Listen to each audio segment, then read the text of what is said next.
மாண்புமிகு விவசாயிகளே வணக்கம். நான் உங்கள் சந்திரசேகர் பாலன். இந்த ஆண்டு மிளகாய் சாகுபடியில் ஒரு 3வது பருக்கிட்ட போயிட்டுருக்கோம்.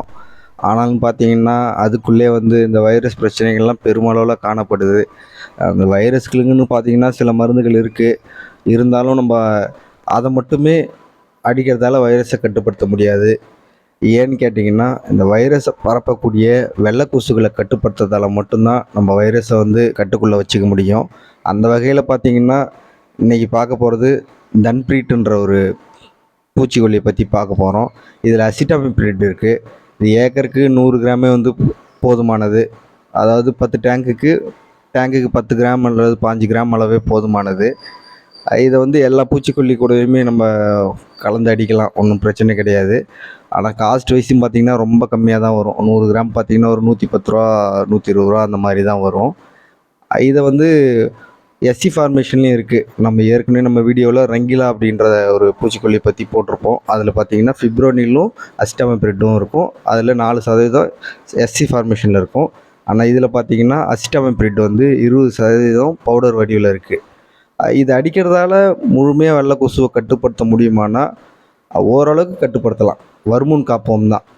இது லாங் லாஸ்டிங்கெல்லாம் கட்டுப்படுத்தாது. கம்மியான விலையில் வெள்ளை கொசுக்களை ஓரளவுக்கு கட்டுப்பாட்டில் வச்சுருக்கிறதுக்கு வேணால் இதை பயன்படுத்தலாம். இருந்தாலும் இந்த ஸ்டேஜில் இந்த மாதிரி ஒரு மருந்து இருக்குன்றதையும் நம்ம தெரிஞ்சுக்கணுன்றதுக்காக தான் இந்த வீடியோ. ஏன்னா இந்த வெள்ளை கொசுவை கண்ட்ரோல் பண்ணுறதுக்கு நம்ம அசிபேட் கூட அடிக்கலாம். அதெல்லாம் பெரிய ரிசல்ட்லாம் கொடுக்காது. இதுவே மாவு பூச்சிக்கு எக்ஸலண்ட்டாக ரிசல்ட் கொடுக்கும். இதுக்கும் ஒன்றும் பிரச்சனை இல்லை. இப்போ இருக்க காலநிலை மாற்றத்துக்கு ஏற்ற மாதிரி பார்த்திங்கன்னா அந்த வெள்ளை கொசுக்களை கட்டுப்படுத்துறதுக்கு சில புது டெக்னிக் போய் தான் ஆக வேண்டிய கட்டாயம் இருக்குது. அதில் நீங்கள் 1 விட்டு 1 மருந்தோ இல்லை 2-3 மருந்துக்கு ஒரு முறை பார்த்திங்கன்னா இந்த மாதிரி அசிட்டாமிப்ரிட் இருக்க மாதிரி ஒரு காம்பினேஷனை வாங்கி பயன்படுத்துங்க. அப்படி பயன்படுத்துறதாலையும் இந்த வைரஸ்களை பரப்பக்கூடிய வெள்ளை கொசுக்களை கட்டுப்படுத்த முடியும். விலையிலையும் முக்கியமாக பார்த்திங்கன்னா இது ரொம்பவே கம்மியானது தான். இதுவே பார்த்திங்கன்னா புது டெக்னிக்கெல்லாம் நம்ம வாங்கும்போது இது செஃபினா, கிளாஸ்டோ இந்த மாதிரி பூச்சிக்கொல்லி பற்றி அடுத்து வர வீடியோக்களில் நம்ம சேனலில் கண்டிப்பாக பார்க்கலாம். அதில் பார்த்திங்கன்னா காஸ்ட் வைஸ் ரொம்ப அதிகம், ஆனால் ரிசல்ட் வைஸ் நல்லா தான் இருக்கும்.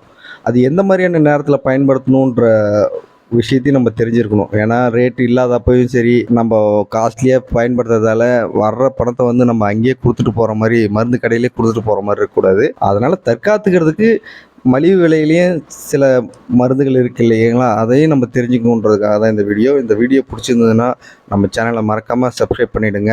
இந்த வீடியோவை ஷேர் பண்ணுங்கள், லைக் பண்ணுங்கள். உங்களுடைய கேள்விகள் இருந்ததுன்னா கமெண்ட் பண்ணுங்கள். உங்கள் பேர் ஆதரவுக்கு என் நெஞ்சார்ந்த நன்றிகள்.